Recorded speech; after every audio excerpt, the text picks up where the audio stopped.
This is an affirmation, a confirmation, in a sense, a reverse disclaimer of the a posteriori, what I consider to be the greatest unnatural event to have occurred on Earth called Fukushima. And all my commentary, anything that I may think about and opine on, is predicated on this event having occurred, the melted reactors at Fukushima threatening all life on Earth. All my commentary is subservient to this understanding that I have. Reverse disclaimer, or as I say, affirmation, or the a posteriori expressed. I'm going to announce a few headlines, a few thoughts, random and spontaneous insights and thoughts, yeah, maybe even insights from the studio, the artist. I'm going to comment on some issues that are now surface bubbling up within the context of my a posteriori.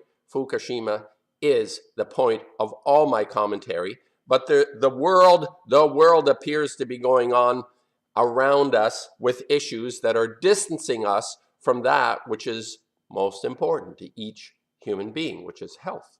Health. Everything to do with health is the most important.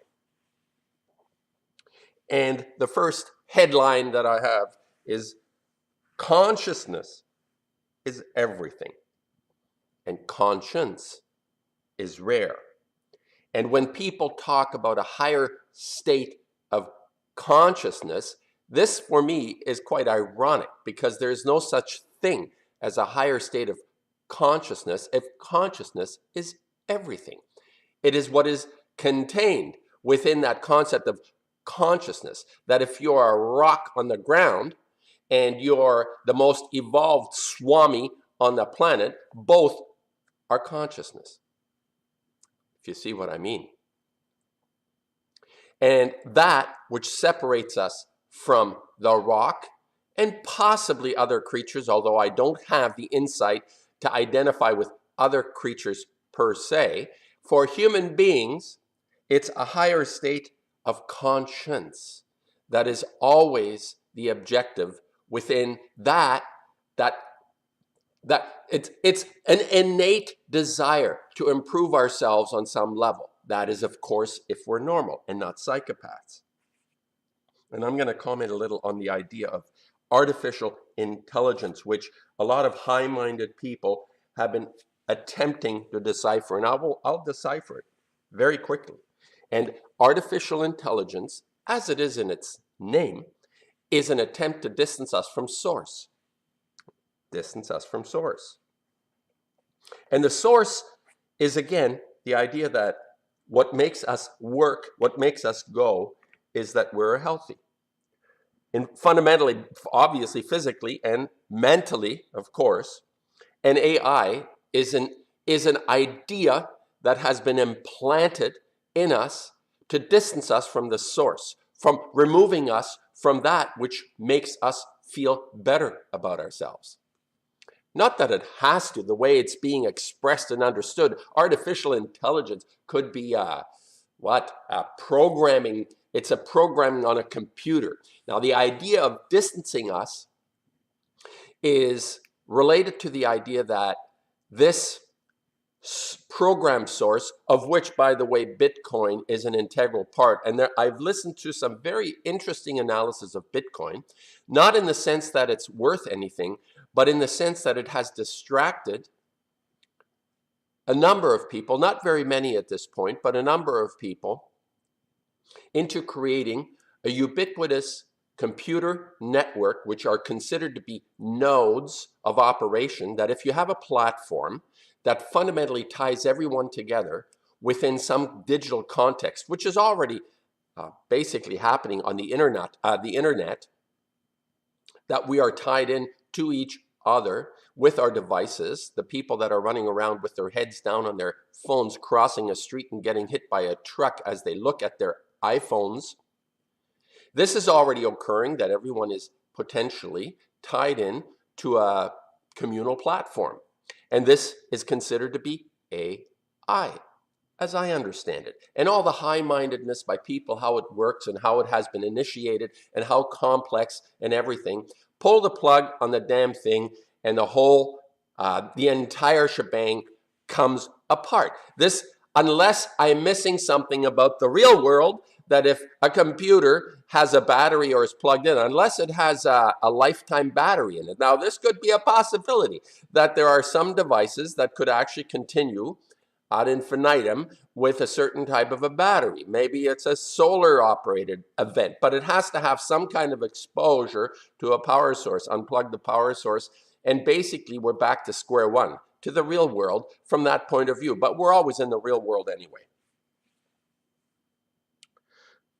So now is the point that I usually make on my videos. What I am referring to most of the time is how do we establish a strategy? The people that are not tied into this diversion, this AI stuff, which, by the way, I was listening to this Quinn Michaels guy who says, oh, you know what? He can predict what's going to happen next week. And he says, and this is really clever. I love this one. You know how I feel about predictors like the Cliff High types who are using web bots, who are using these nodes, these AI nodes, to enlighten us to the meaning of the cosmos. What a bunch of hooey. He says to us that the universe operates on 22 trillion pulses per second. How the hell would anybody know? I mean, this is so ridiculous. It's impossible to prove, whatever the complexity of our mystery might be, to give it a name of 22 trillion pulses per second. Yeah, good for you, Cliff. Anyway, the idea that this AI is going to basically what Quinn Michaels, this weird character with a hoodie sometimes, and he looks a bit like a subversive on some level, but who knows? He may be on the level he might believe himself. He's talking about the fact that this level of development within this platform of connecting everyone called AI is so advanced, self-advancing even, that next week it's going to take over. So Skynet is apparently here, and here's the killer. So here is the kicker that, well, you know, we won't even know it. Well, excuse me, we won't even know it is sort of a default mechanism, what I call the Black Knight syndrome, which is based on denial. We won't even know it. Not that we don't know anything, is that we're in denial. We prefer not to know. So not knowing, and I know this is occurring, the idea of AI is happening from the point of view that we are subject to, connected to an operating platform, a digital operating platform that is basically manipulating and controlling all life on Earth. Well, as long as you have to have a device, I suppose. You got to have a device. If you don't have a device, you're unlikely to be manipulated by it. Only the people who are carrying it and manipulating you, I suppose. So the idea of distancing us from source is the objective of the AI. It's not that it's taking over anything, but that it's distancing us from source. And this is my final comment today on this idea of AI and conscience. Once more, people, once more, how do we counter the subversion, the idea, and people thinking that the AI is just a natural development in our progress. It's like the idea of progress, that we go from point A to point B and we're better off when we reach point B from a technological point of view. This is a bunch of hooey, because ultimately if you adapt to or adopt certain behaviors that are basically destructive, like nuclear, creating a technology called nuclear fission that could potentially destroy all life on Earth. How is that being in a better spot through the technology, or any other that you want to replace with the idea of nuclear fission, a technology? But ultimately, like I said in my original a posteriori comment, is claim that nuclear fission is potentially that which will end everything as we understand it. And the AI idea is a distancing us from source, so this can happen naturally. It's not the AI that will destroy, it is the nuclear isotopes that will destroy.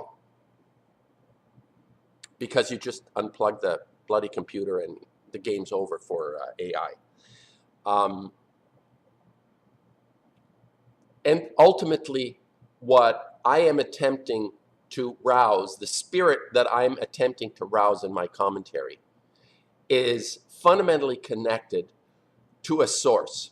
And the source is that goodness that I perceive in people, that fundamental goodness. And we get distracted from this goodness, and we have a hard time activating our conscience, which means to do the right thing. And for me to explain what it is to do the right thing, you don't need stone tablets with 10 suggestions on it or rules on it.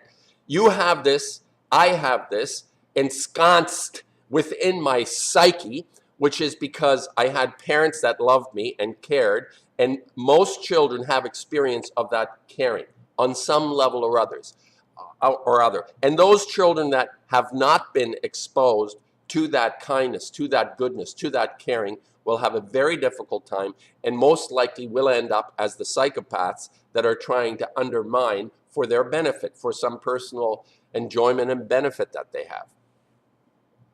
So the idea, I come back to this again, is we need to create our story rather than being in the headlights of everyone else's events and stories, like this latest one, the Bitcoin idea. The idea that an artificial platform, a digital platform, an ethereal platform, something, where is the real world in this kind of situation? What is going on in the real world has nothing to do with this, because we are all trying, those people that are actually connected to the source that is within us, are working at becoming better people and making a difference for the better, not for the worse. And if that means eliminating a technology that potentially threatens all life on Earth, I would say that's a good thing. And for us to be so myopic and distanced from this understanding is the purpose of AI. That's what I'm saying in this commentary.